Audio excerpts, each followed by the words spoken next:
821 వరకు మొదటి చాళుక్య భీమనపాలుడు కుమారరామాన్ని రాజధానిగా చేసుకుని రాజ్యపాలన చేశాడు.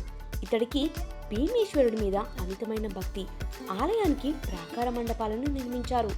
సామర్లకోటలోని భీమేశ్వరాలయం నిర్మాణ శైలిలో ద్రాక్షారామంలోని భీమేశ్వరాలయాన్ని పోలి ఉంటుంది. మరి ఈ ఆలయ విశేషాలను మరికాస్త వివరంగా తెలుసుకుందాం. ఇక్కడ స్వామివారు లింగ రూపంలో దర్శనమిస్తారు. ఇక్కడి అమ్మవారు బాలా త్రిపుర సుందరిగా పూజలందుకుంటుంది. అపరూప సౌందర్యవతి అయిన ఈ మాతను చూడటానికి 2 కళ్ళు చాలవు. ఆలయంలో ఊయల స్తంభం నేటికి ఊపితే ఊగుతుంది.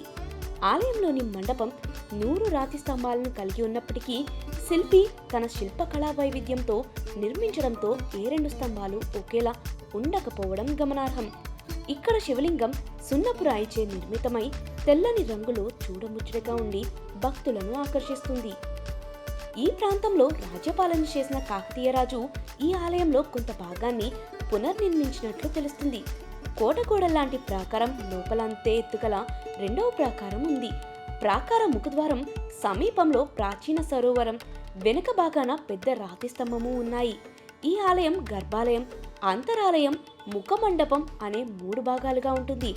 విశాలమైన ప్రాకారాలతో 4 ద్వారాలతో కోనేటి జలాలతో చాళుక్యుల శిల్పకళా నైపుణ్యంతో అలరారుతున్న ఈ క్షేత్రాన్ని దర్శించగానే మనసుకి ఎంతో ఆహ్లాదం, ఆనందం కలుగుతాయి.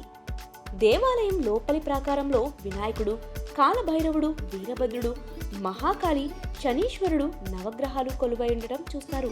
ప్రధాన ద్వారానికి ఎడమవైపు బాలా త్రిపుర సుందరి అమ్మవారు, కుడివైపున ఊయల మంటపం కనిపిస్తాయి. గర్భగుడిలో 2వ అంతస్తు వరకు పెరిగిన 14 అడుగుల భీమేశ్వరుడి శివలింగం నయనానందాన్ని కలిగిస్తుంది. ఈ దేవాలయం చుట్టూ 2 ఎత్తైన ప్రాకారాలను కలిగి ఉంటుంది. ప్రాకారపు గోడలు ఇసుకరాయిచే కట్టబడినవి. వెలుపలి ప్రాకారపు గోడకు 4 దిక్కలలో 4 ప్రవేశ మార్గాలున్నాయి. ప్రధాన ప్రవేశ ద్వారాన్ని సూర్యద్వారం అంటారు. గుడిలోని స్తంభాల మీద అప్సర బొమ్మలు చెక్కబడి ఉన్నవి. చాళుక్య వంశానికి చెందిన విక్రమాదిత్యుని పుత్రుడు చాళుక్య భీమేశ్వర కుమారరామం పేరు మీదుగా ఇక్కడ శివుడికి కుమారరామ అనే వ్యవహారంలోకి వచ్చినట్టు తెలుస్తుంది. నిర్మాణ సమయంలోనే ఈ శివలింగం అంతకంతకు పెరిగిపోతుండటం గమనించి శిల్పులు శివలింగంపై భాగాన చీల కొట్టారనే కథ స్థానికంగా వినిపిస్తూ ఉంటుంది.